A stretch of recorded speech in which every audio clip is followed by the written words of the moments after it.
제가 이 찬양을 CD로 좀 준비를 했는데 번호가 맞는지 모르겠네요.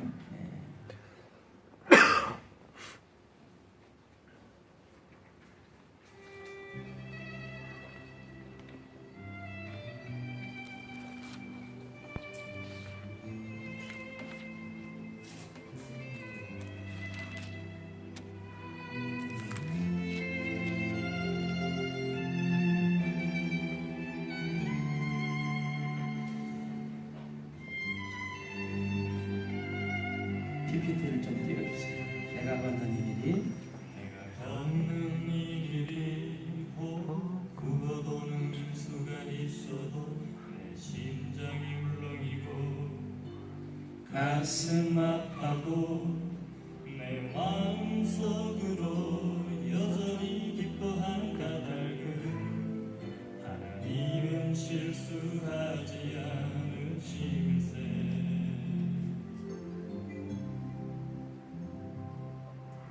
세운 계획이 빛나는지 모르며 나의 희망 덧없이 쓰러질 수 있지만 나 여전히 인도하시는 주님을 신뢰하는 까닭은 주께서 내가 가야 할 길을 잘 아심일세.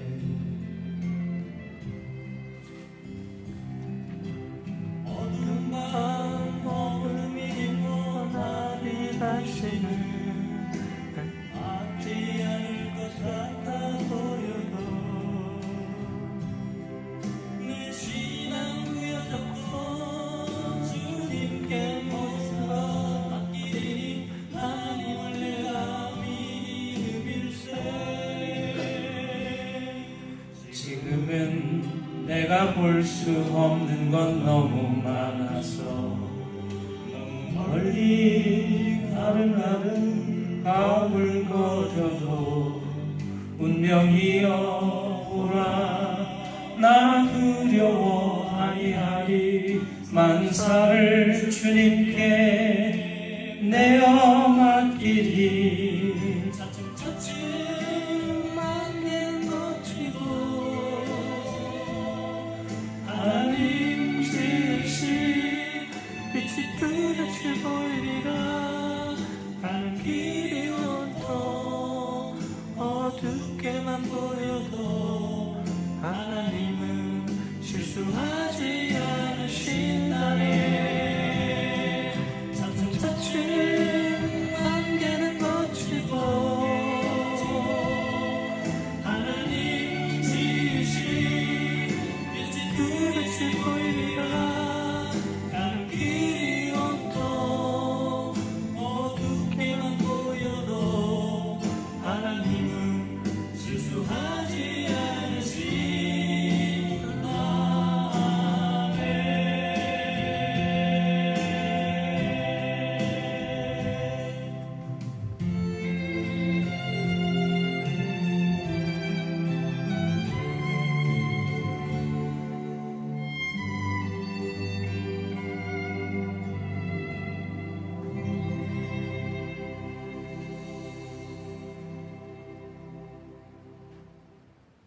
예, 한 주간 평안히 잘 지내셨나요? 아멘. 예, 하나님은 실수하지 않으신다네. 하나님은 가장 지혜로우시고 가장 온전하신 분이라고 하는 것을 믿는다고 고백하는 찬송입니다. 톨스토이 우화집에 나오는 이야기인데요. 어느 날 농부가 농사를 짓는데 커다란 호박이 가느다란 그 호박 덩굴에 이렇게 덩굴에서 성장한 것을 보게 됐습니다. 그러다가 커다란 떡갈나무를 보게 됐는데요. 그 커다란 떡갈나무에는 조그만 도토리들이 이렇게 매달려 있는 거예요. 그래서 농부가 그렇게 생각을 했습니다. 하나님은 온전하시고 지혜로우신 분이시라고 그랬는데 내가 하나님이라면 난 저렇게 만들지는 않겠어. 왜냐하면 커다란 호박이 말이에요. 가느다란 덩굴줄기에 매달려 있잖아요. 그리고 조그만 도토리는 커다란 거대한 그 나무에 매달려 있잖아요. 그래서 나 같으면 저 커다란 나무에 이 커다란 호박 덩어리가 이렇게 주렁주렁 열리게 하겠는데, 이제 열심히 농사를 짓다 보니까 좀 피곤해지고 더위에 또 노곤해졌습니다. 농부가 떡갈나무 밑에 그늘 아래서 낮잠을 자게 됐는데요. 자다가 호되게 머리를 내리치는 무언가에 놀래가지고 잠이 깼어요. 깨서 보니까 그 떡갈나무에 달려있던 도토리가 하나 높은 곳에서 떨어지면서 이 농부의 머리에 떨어진 거예요. 너무 아픈 거죠.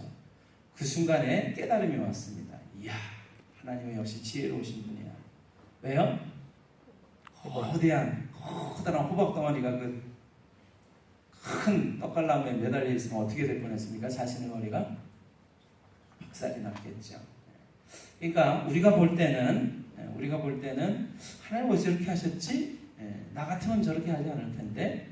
그런데 하나님은 정말 지혜로우신 분이기 때문에 우리 생각과는 정반대, 우리가 생각할 땐 참 어리석고 미련해 보이는 것 같은데도 하나님 가장 지혜로운 것으로 우리의 모든 삶을 책임지고 인도하신다라고 하는 것입니다. 그래서 우리가 지금 부른 찬송을 이렇게 보면은 하나님은 실수하지 않으신다니. 여러분, 우리가 볼 때는 내 자신을 이렇게 보면서 하나님이 나를 선택하시고 나를 불러주시고 하나님의 자녀 삼으신 것은 혹시 실수하신 것은 아닐까? 나같이 부족하고 못난 자를 하나님이 선택하시고 불러주셨다라고 하는 것이 혹시 하나님 앞에 실수는 아닐까? 이런 생각을 좀 해볼 때도 있어요. 그런데 하나님은 결코 실수하지 않으시는 분이라는 것이죠. 오늘 우리의 삶 속에서 하나님 우리를 선택하시고 부르신 분명한 목적과 이유가 있는 줄을 믿으시길 바랍니다. 아멘. 그래서 그 확신을 가지고 걸어가시는 여러분과 제가 다 되시기를 주님의 이름으로 축원합니다. 아멘. 요즘 제가 그런 생각을 했습니다. 옛날에 우리 사랑하는 우리 식구들과 함께 교우들과 함께 나눴던 그런 말씀 중에서 이렇게 몇 가지를 좀 찾아서 그런 것들을 다시 한번 리바이벌 했으면 좋겠다, 반복을 해봤으면 좋겠다 하는 생각을 좀 해보고 있습니다. 그러다가 제가 옛날에 함께 나눴던 이야기 가운데 이런 이야기를 발견하게 됐어요. 여러분이 아마 기억력이 놀라우신 분들은 기억하실런지 모르겠습니다. 미국에 있는 어떤 목사님의 이야기인데요. 이 목사님이 글을 올리셨는데 속이 타는 밤이라고 하는 제목으로 글을 올리셨어요. 한 원로 목사님이 속이 다 썩어버린 고목나무 앞에서 이렇게 중얼거리고 있더랍니다. 고목나무야, 고목나무야, 너도 목회했느냐? 너도 나처럼 속이 다 썩어버렸구나. 나는 이 이야기를 들을 때 마음에 감동이 되기보다 오히려 그 반대였습니다. 목회자가 목회를 하면서 교회에서 무슨 갈등이 그리 많아서 속이 다 썩을 정도가 되었을까? 사람을 돌보는 목회를 오랫동안 하신 원로 목사님이시라면 성령님이 충만하고 사랑이 충만하고 은혜가 충만해서 마음속에서 기쁨이 넘쳐야 할 터인데 어찌 속이 다 썩어 있다는 말인가? 이런 생각이 떠나지를 않았습니다. 그러니까 나는 목회자가 속이 썩는 것은 교회 안에서 일어난 갈등 때문이라고 생각을 했었습니다. 아니면 목회의 어려움 때문이라고 생각을 했습니다. 그런데 그것이 아니었습니다. 교회를 개척하고 목회를 하면서 그 말뜻을 비로소 알게 되었습니다. 교회 안에 갈등이 없을 수는 없겠으나 많은 경우에는 쉽게 해결이 되어집니다. 경제적인 어려움이 있다고 할지라도 목회자는 돈으로 사는 것이 아니기 때문에 그런 어려움이라면 이길 수 있습니다. 그리고 그 외에 다른 어떤 어려운 일도 자신에게 일어나는 일은 얼마든지 인내하며 뛰어넘을 수 있을 것입니다. 그러나 목회자의 속이 썩는 일은 그런 것 때문이 아닙니다. 고린도후서 11장 29절 누가 약하면 내가 약하지 아니하며 누가 실족하게 되면 내가 애타하지 않더냐. 저희가 히브리인이냐 나도 그러하며, 저희가 이스라엘인이냐 나도 그러하며, 저희가 아브라함의 씨냐 나도 그러하며, 저희가 그리스도의 일꾼이냐 정신없는 말을 하거니와 나도 더욱 그러하도다. 내가 수고를 넘치도록 하고 옥에 갇히기도 더 많이 하고 매도 수없이 맞고 여러 번 죽을 뻔하였으니 유대인에게 40에 하나 감한 매를 5번 맞고 3번 태장으로 맞고 1번 돌로 맞고 3번 파선하는데 일주야를 기품에서 지냈으며 여러 번 여행에 강의 위험과 강도의 위험과 동족의 위험과 이방인의 위험과 시내의 위험과 광야의 위험과 바다의 위험과 거짓 형제 중에 위험을 당하고 또 수고하며 애쓰고 여러 번 자지 못하고 줄이며 목마르고 여러 번 굶고 춥고 헐벗었노라. 이 외의 일은 고사하고 오히려 날마다 내 속에 눌리는 일이 있으니 곧 모든 교회를 위하여 염려하는 것이다. 누가 약하면 내가 약하지 아니하며 누가 실족하게 되면 내가 애타하지 않더냐. 그것은 성도를 향한 동일시 현상 때문입니다. 성도들의 가정이 형통하면 목회자는 기쁩니다. 성도들의 가정에 좋은 일이 있으면 목회자도 좋습니다. 그러나 교회 안에 좋은 일만 있는 것이 아니라 좋지 않은 일도 많습니다. 좋은 일이 더 많겠지만 좋지 않은 일이 더 크게 드러나게 됩니다. 그때마다 목회자의 속은 찢어지고 상처가 나기 시작합니다. 성도의 가정에 경제적으로나 건강으로나 기타 여러 가지 어려운 일이 생기면 내가 기도하지 않은 때문이려니, 내 죄 때문이려니 하는 생각이 드는 것입니다. 이렇게 해서 생긴 상처가 계속되면 썩어 내려앉게 되는 것입니다. 누가 목회자는 무엇으로 사느냐고 묻는다면 나는 서슴없이 목회자는 성도로 인해서 산다고 말하겠습니다. 목회자의 기업은 성도입니다. 성도가 죽으면 목회자도 죽고 성도가 살면 목회자도 삽니다. 목회자는 성도들이 어려움에 빠질 때마다 같이 어려움에 빠집니다. 어려움을 당한 성도를 보며 측은히 여기는 마음만을 가지고 있는 것이 아니라 같이 어려움을 당합니다. 성도들이 어려움을 당할 때 목회자의 가슴에 커다란 구멍 하나가 생기는 것입니다. 우리와 같은 규모의 교회에서도 끊임없이 이런 일이 일어납니다. 그런데 교회가 크다면 말할 것도 없겠지요. 큰 교회일수록 어려움을 당한 성도들이 많고 그때마다 목회자의 가슴에는 큰 상처가 생기고 곪고 썩어 무너지고 있기 때문입니다. 성도가 아무리 많아도 목회자는 그 성도 한 사람 한 사람을 다 짊어지고 있습니다.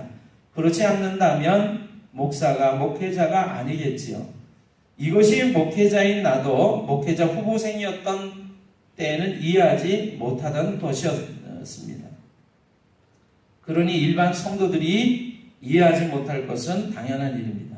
누군가가 농담삼아 목회자는 일주일 내내 주일만을 기다리다가 주일이 되면 신나는 모양이더라는 이야기를 들었습니다. 그러나 목회자는 일주일 내내 성도들이 무거운 짐을 짊어지고 끙끙거리다가 주일이 되면 성도들의 얼굴을 보고서야 비로소 숨을 돌립니다. 주일날 목회자의 얼굴에 화색이 도는 만큼 평일날 목회자는 무거운 짐을 짊어지고 있습니다. 목회자의 속은 누구를 막론하고 어느 정도는 다 썩어 있는 셈입니다. 우리 교회에 한 부부가 있었습니다. 남자 집사님과 여자 권사님이십니다. 남자분은 그저 그렇지만 권사님은 참 신앙생활에 열심인 분입니다. 이 여자 권사님의 무릎이 안 좋아서 오래 고생하시다가 친동생이 한국에서 정형외과 의사인 거로 수술할 큰 결심을 하고 한국에 한 달 동안 다녀오시게 되었습니다. 그동안 남자 집사님은 홀로 지내셨습니다. 홀로 계신 집사님이 안 돼서 교우들이 같이 식사도 하고 위로해 주셨고 마지막 주에는 제가 같이 식사를 하기로 약속을 했는데 아무리 연락해도 연락이 되지를 않는 것입니다. 나중에 알고 봤더니 그 주에 풍을 맞으셨습니다. 권사님도 부인 권사님도 안 계신데 말입니다. 다행히 아들이 찾아뵈러 방문했다가 발견을 해서 고비를 넘겼습니다. 목사가 교우가 중풍 맞은 것을 안 것은 겨우 거의 열흘이 되어서였습니다. 아무리 전화해도 안 되고 그렇게 지난 주간은 교회도 안 나오셔서 일하는 곳에 가서야 알았습니다. 수술을 잘하고 돌아오시겠다는 권사님이 한국에서 돌아오셨습니다. 그런데 결과가 별로 좋지가 않았습니다.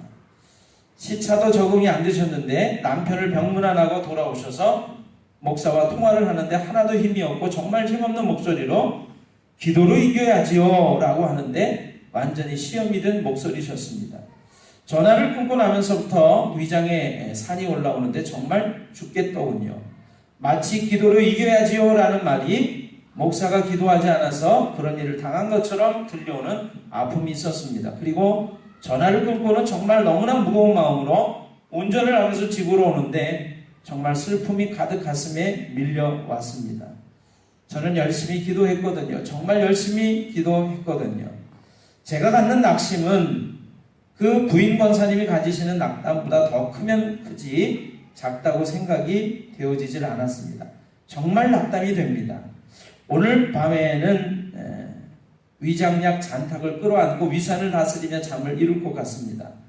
고목나무 이야기가 이해가 됩니다. 어느새 권사님의 아픔은 저의 아픔이 돼서 괴롭힐 뿐만 아니라 교우들이 안 되는 것은 다 제 책임인 것 같아서 정말 고통스럽습니다.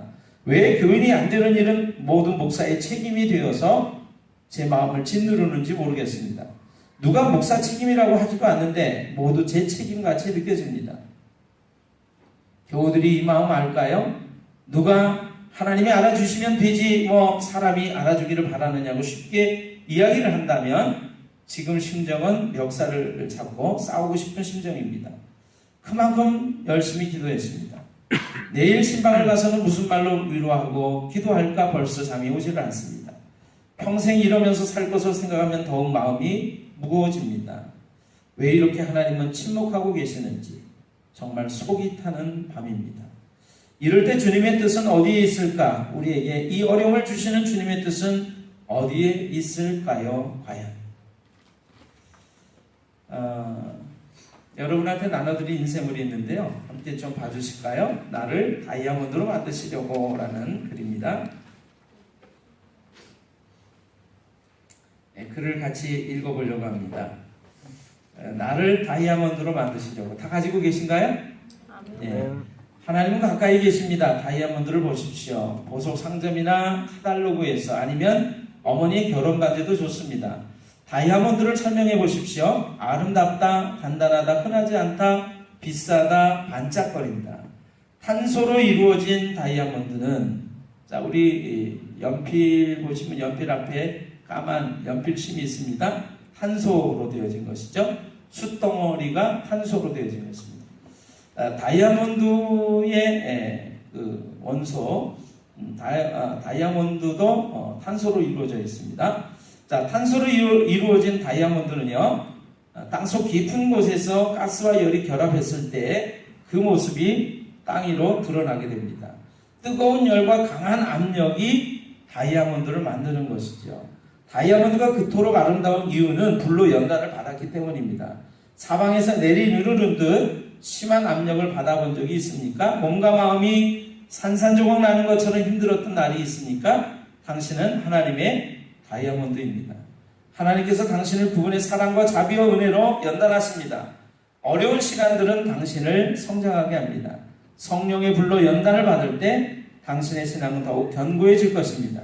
하나님께서는 당신을 바라보시며 이렇게 말씀하십니다. 너는 흔하지 않다. 너는 가치 있다. 너는 나의 사랑받는 자녀이다. 너는 아름답다. 그가 나를 단련하신 후에는 내가 정금같이 나오리라. 욥기서에 있는 말씀이죠.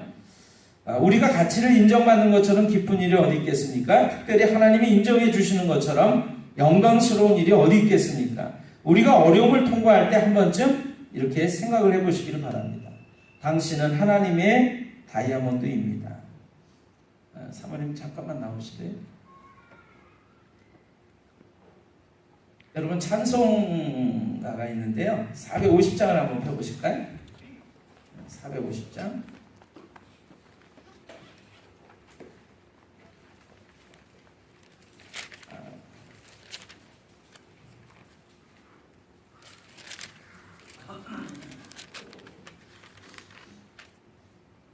찬송가 450장입니다. 내 평생 소원 이것뿐.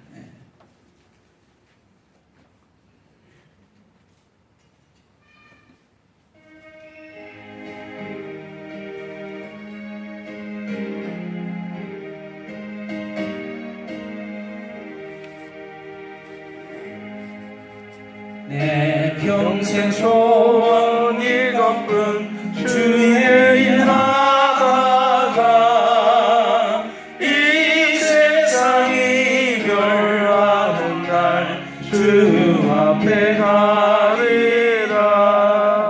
꿈같이 헛된 세상 일 취할 것 무엇이라. 이 수고한 망하여도 헛된 것뿐일세. 3절을 같이 하고 싶은 거예요. 불같은 시험 많으나 겁내지 맙시다. 구주의 권능 되시니 이기고 남겠네. 불같은 시험 많으나 겁내지 맙시다. 구주의 권능 되시니 이기고 남겠네. 이 찬송을 같이 불러보고 싶었습니다.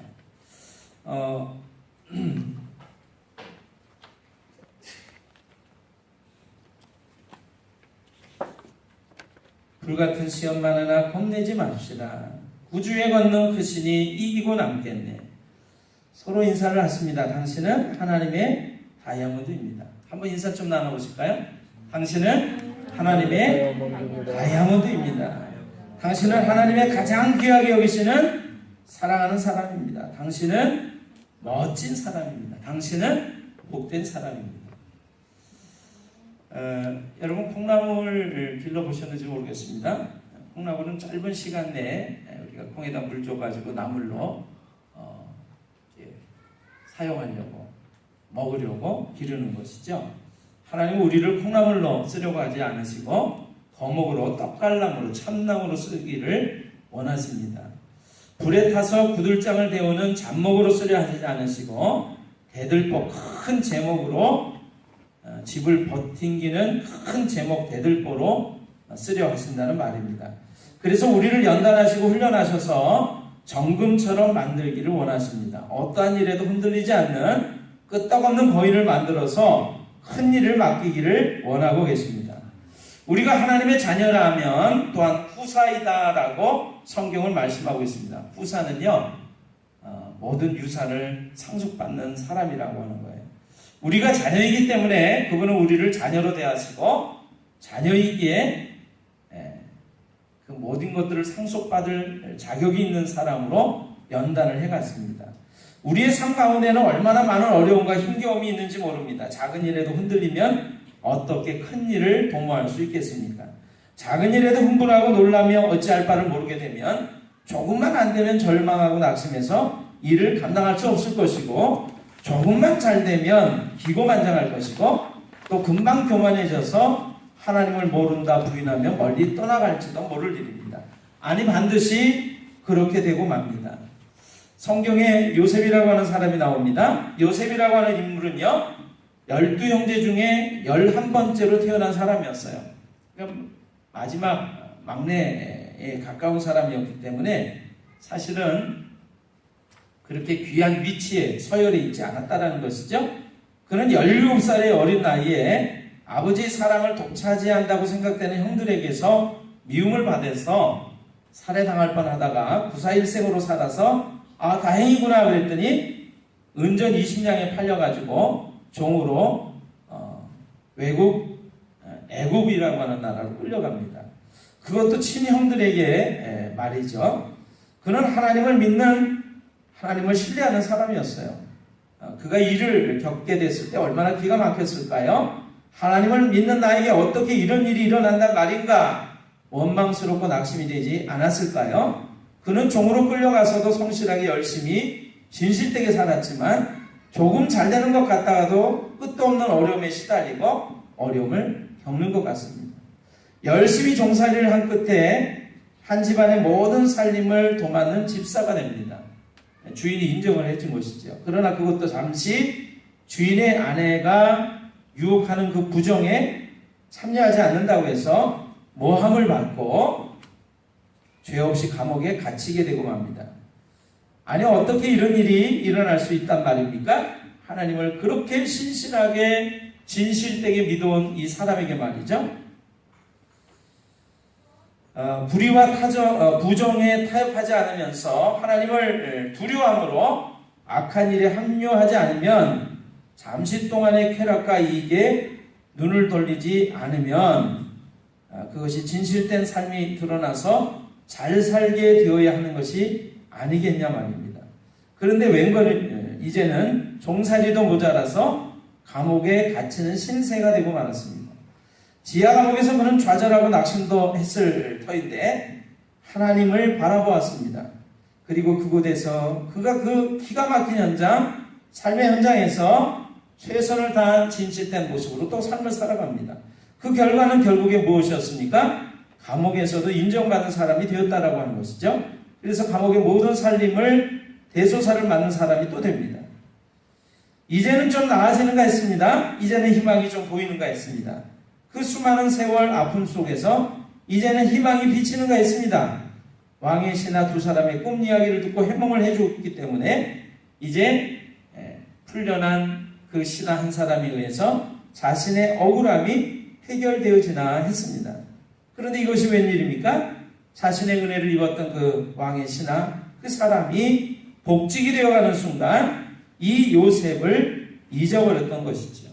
3년이라는 세월이 그렇게 또 흘러갑니다. 그러나 이 모든 순간에도 하나님은 요셉을 결코 떠나지 않으셨습니다. 이 요셉도 하나님을 떠나거나 포기하지 않았습니다. 그리고 마침내 한 나라의 국무초리가 됩니다. 당시 세계를 다스리던 초강대국 제국 애굽이라고 하는 나라의 2인자가 되는 것이죠. 고대 문명의 발상지이면서 출세를 위해서는 눈에 불을 켜고 달려들어야만 하는 사회 그 현장에 하나님은 오랜 연단과 훈련을 거쳐서 요셉을 세우셨던 것입니다. 그리고 그의 집안 아버지와 형제들 아니 민족 전체를 건지고 세우며 보호하는 큰 임무를 감당해 내게 하는 것입니다.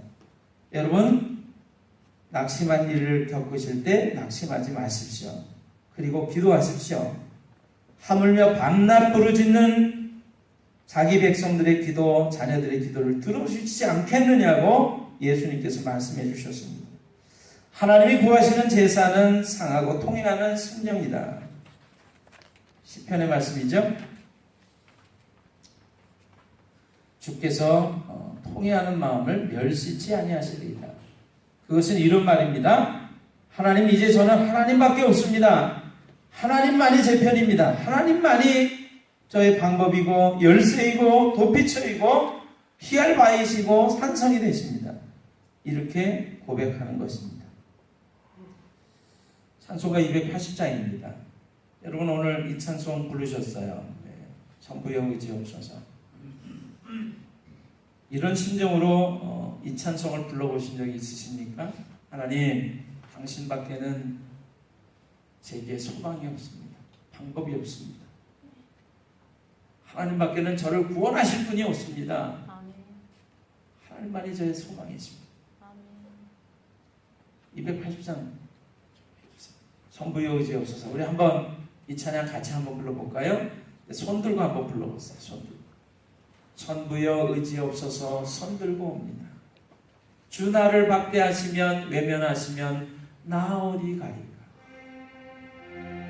전부여 의지옵소서. 손 들고 옵니다. 주 나를 외면하시면 나 어디 가리까.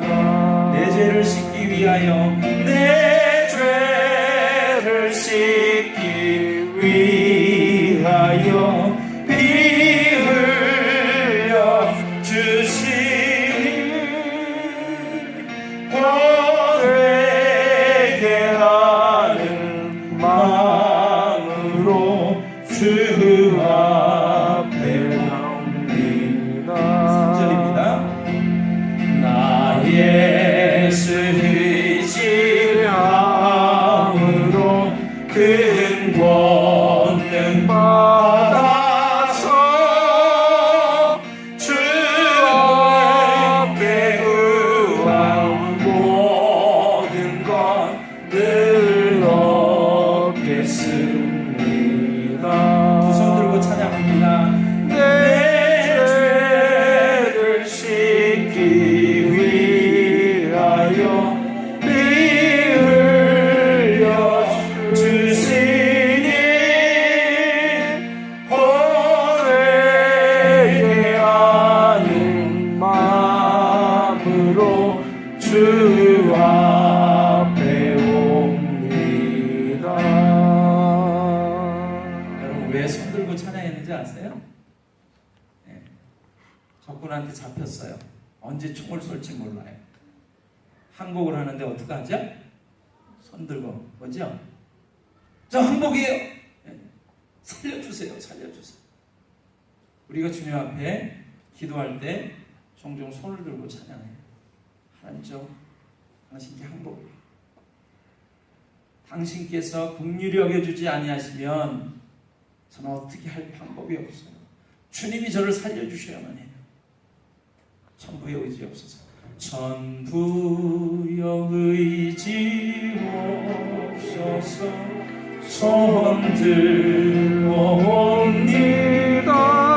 다시 한번요. 천부의 의지 없어서 손 들어옵니다.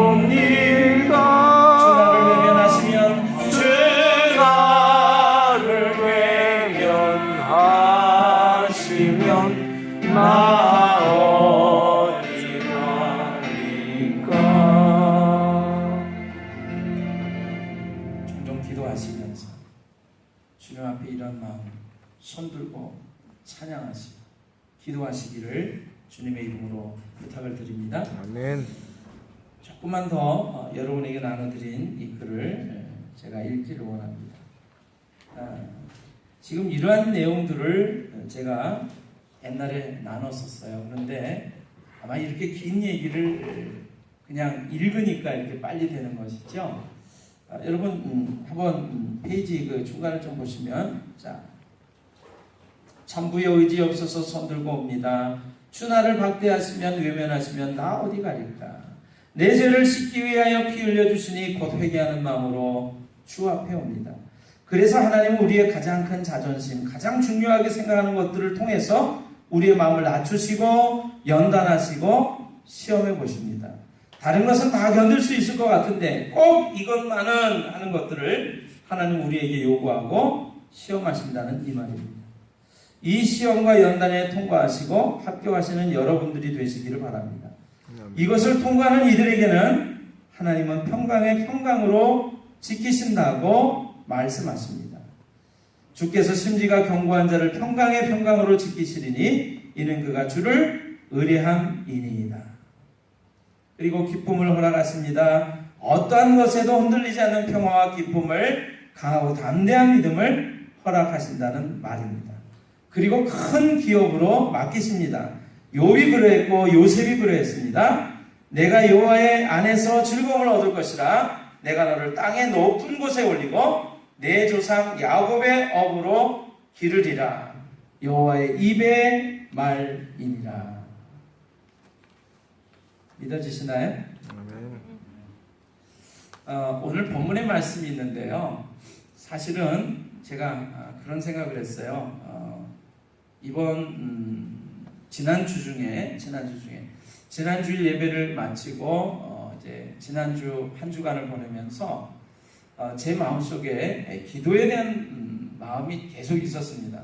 그래서 우리 교회에서 사실은 우리 모든 교우들이 좀 참여해서 아침 기도에 새벽 기도를 좀 해보자 그렇게 말씀드렸는데 제가 아직 확신이 없어가지고 모든 분들한테 다 속된 말로 후달거리질 않았어요. 기도해야 됩니다. 기도해야 됩니다. 이렇게 제가 강요를 하지 않았습니다. 기도는 반드시 필수적으로 우리들이 해야 될 기본적인 모습이죠. 그런데 우리가 그 기본적인 모습들을 하지 않습니다. 제가 이제 그런 마음 속에 있었는데 어제 토요일 날은요 교회 학교 교사 강습회가 있었어요. 교사 강습회에 딱 갔더니요, 교사 강습회 주제가 뭐였는지 아십니까? 이번 여름 성경학교 주제? 기도하세요. 이거였어요. 기도하세요. 근데 그 주제 강연을 맡은 목사님이 뭐라고 얘기하냐면, 교사들이 기도하지 않으면서 학생들한테 기도하라고 그럴 수 있냐고. 예?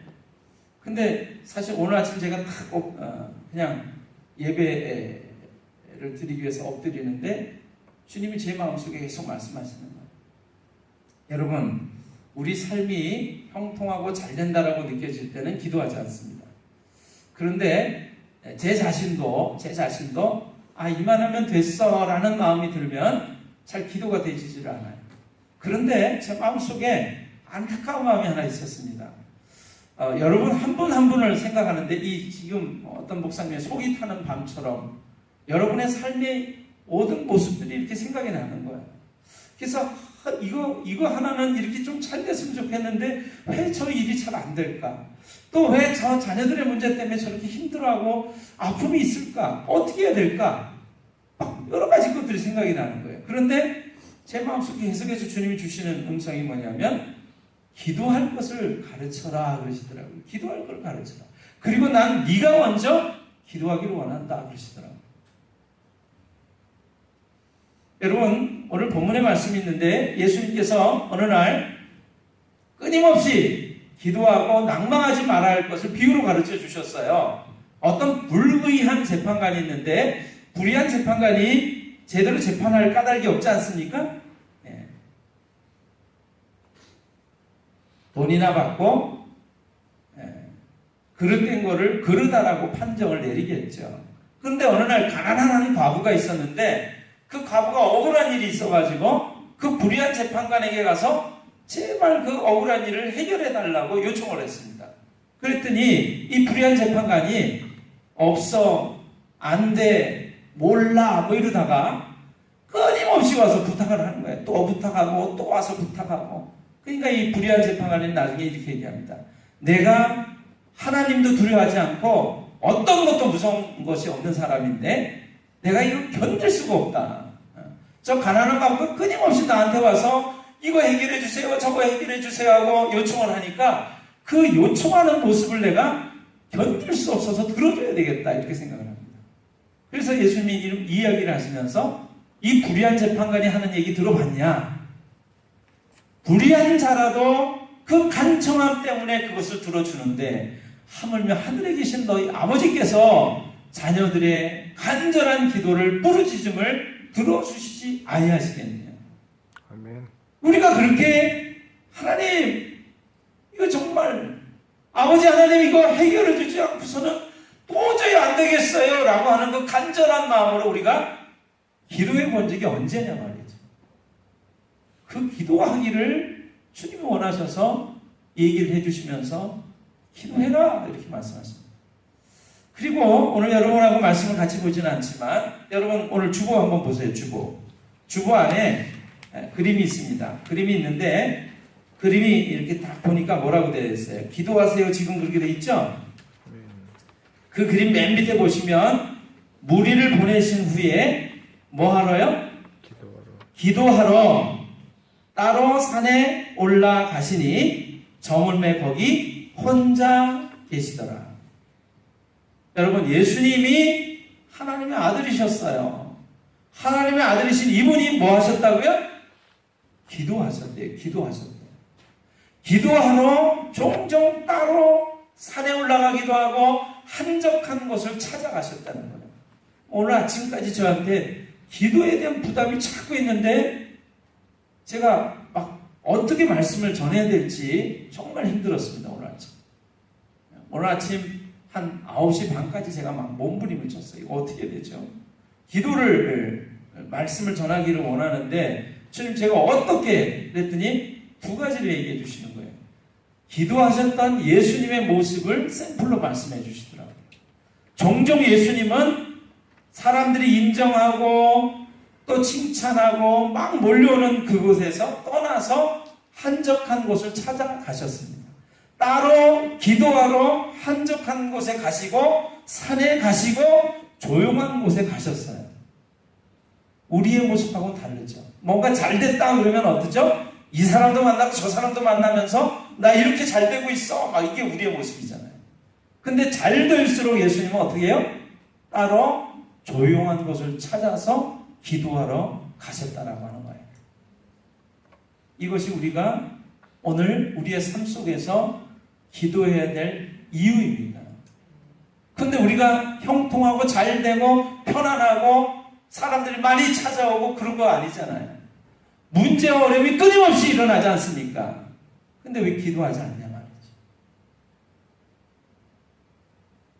그래서 오늘 끊임없이 쉬지 않고 기도하라는 그 본문의 말씀을 오늘 여러분과 함께 나누기를 원했던 것입니다. 자, 마지막 이야기 드리겠습니다. 제가 그 속이 타는 밤 그 목사님 그럼 어떻게 됐을까요? 그 목사님의 이야기를 여러분에게 나눠드리기를 원합니다. 속이 타는 밤 이후 결론은 주님의 은혜입니다. 병문안을 갔다가 들은 은혜의 이야기입니다. 혼자 계셨던 집사님이 중풍을 맞은 날 아침 마침 아드님이 방문을 하셔서 위기를 넘기실 수가 있으셨답니다. 조금만 늦었어도 큰일 날 뻔했습니다. 더 감사한 것은 꼬였던 입이 풀려서 다시 말씀을 하시게 되었다는 것이죠. 마비가 온 다리와 팔은 70% 회복이 됐습니다. 재활을 통해서 거의 완치할 수 있다는 감사한 이야기를 들었습니다. 또한 MRI 촬영을 하다가 암을 발견하게 되었답니다. 사실 다른 것보다 위험한 것이 그것이었는데 다행히 다른 곳에 전이가 안 된 상태로 발견이 된 것입니다. 그러나 그날 신방을 갔을 때 아들과 그 집사님은 제 손을 붙잡고 목사님의 기도 덕분에 라는 말을 그렇게 많이 하셨습니다. 더 감사한 것은 아드님과 관계가 대단히 안 좋으셨습니다. 그런데 사실적으로 말하면 아드님은 그분의 생명이 은인된 것이죠. 아무리 잘해보려 해도 안 되었는데 이 일을 통해서 관계가 거의 회복이 되셨습니다. 휠체어에 앉은 아버지를 밀어드리던 모습이 얼마나 보기 좋던지요. 여러분, 하나님은 모든 것들을 선한 것으로 좋은 것으로 바꾸시는 분이심을 믿으시길 바랍니다. 아멘. 하나님을 사랑하는 자 곧 그 뜻대로 부르심을 입은 자들에게는 모든 것이 합력하여 선을 이루느니라. 로마서의 말씀입니다. 혹시 내 자녀가 문제를 일으키고 어려움을 가져다 주는 것 같을 때, 내가 하는 사업이 잘 안 되고 어려움을 겪을 때, 하는 일마다 힘들고 어렵고 낙심이 되고 절망이 될 때마다 여러분 잊지 말고 기억하실 것은 하나님께서 이 모든 것들을 다 선용하셔서 좋게 이용하셔서 우리에게 좋은 결과를 주실 거라고 하는 것이다. 아멘. 하나님 우리를 그렇게 부르셨습니다. 다이아몬드로 만들려고 우리를 부르셨어요. 그래서 여러분 우리는 그냥 범사에 감사하시면 됩니다. 아멘. 그리고 우리의 삶의 모든 것들을 기도를 통해서 말씀을 드리면 되는 것이죠. 여러분 찬양 한 장하고 제가 말씀을 내주려고 합니다. 죄짐 맡은 우리 구주 찬송가 369장입니다. 죄짐 맡은 우리 구주 어찌 좋은 친구인지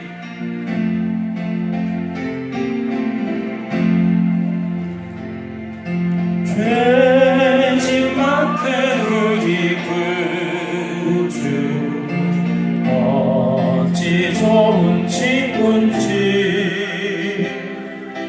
걱정 근심 무거운지 우리 주께 맡기세. 주께 고함 없는 고로 주께 고함 없는 고로 목을 맞지 못하네. 사람들이 어찌하여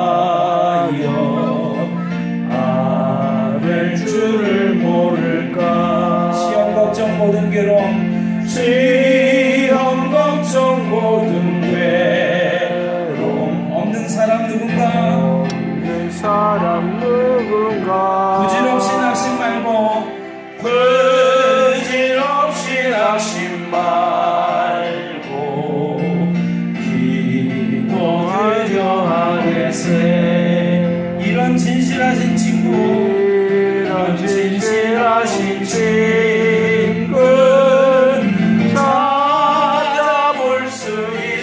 하일까 우리 약함하시오니